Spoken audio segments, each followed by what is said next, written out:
जिस समय कांग्रेस के जलसे में पहुंची तो कई हजार मर्दों और औरतों का जमाव था। मंत्री ने चंदे की अपील की थी और कुछ लोग चंदा दे रहे थे। गोदावरी उस जगह खड़ी हो गई जहां और स्त्रियां जमा थी और देखने लगी लोग क्या देते हैं। अधिकांश लोग 2-2, 4-4 आना ही दे रहे थे।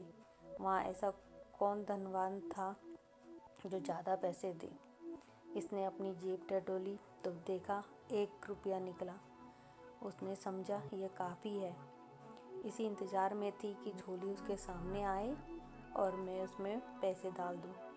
सहसा वही अंधा लड़का जिसे उसने पैसे दिए थे न जाने कहाँ से आ गया। जो ही चंदे की झोली उसके सामने पहुंची, उसने उसमें कुछ पैसे डाले।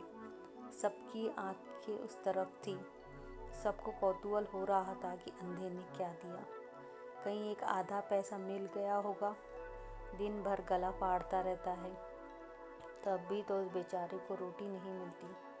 अगर यही गाना विश्वास और साज के साथ किसी महफिल में होता तो रुपए बरसते। लेकिन सड़क पर गाने वाले अंधे को कौन ही पैसे देता, कौन उसकी परवाह करता। झोली में पैसा डालकर अंधा वहाँ से चल दिया और कुछ दूर जाकर गाने लगा। वतन की देखिए तस्वीर कब बदलती है। वह फिर गाने लगा। सभापति ने कहा, मित्रों देखिए, ये वह पैसा है जो एक गरीब अंधा लड़का इस झोली में डाल गया। मेरी आंखों में इस एक पैसे की कीमत किसी अमीर के 1000 रुपए से कम नहीं है। शायद यही इस गरीब की सारी बिसात होगी। जब ऐसे गरीब की सहानुभूति हमारे साथ है तो मुझे सत्य की विजय में कोई संदेह नहीं मालूम होता। हमारे यहाँ क्यों इतने फकीर दिखाई देते हैं?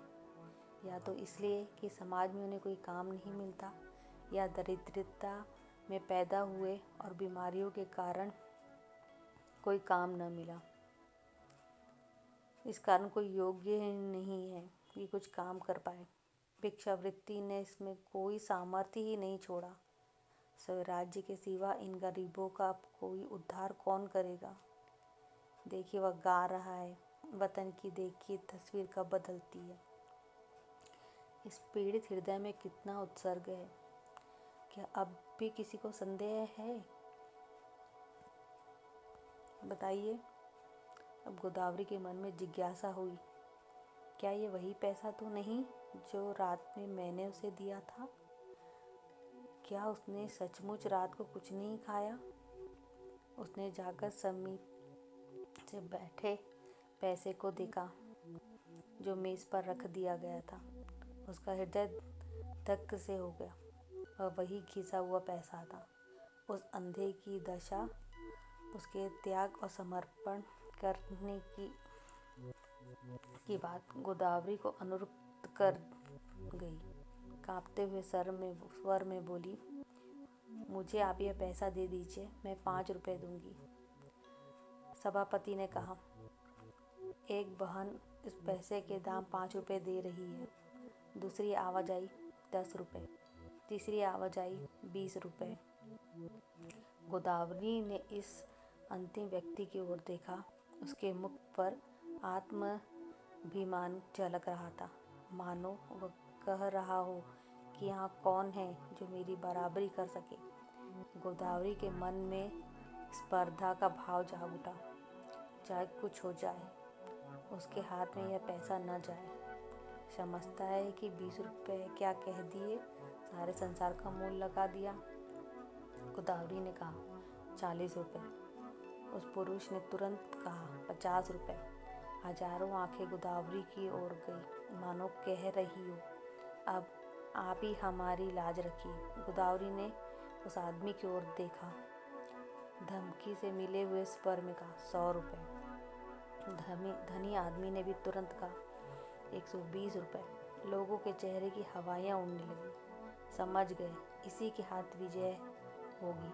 निराशा आंखों से गोदावरी की ओर ताकने लगी, मगर जो ही गोदावरी के मुंह से निकला 150, चारों ओर तालियां बजने लगी, मानो कि दंगल में दर्शक अपने पहलवान का विजय मना रहे हो। उस आदमी ने फिर कहा, 250। गोदावरी बोली, 200।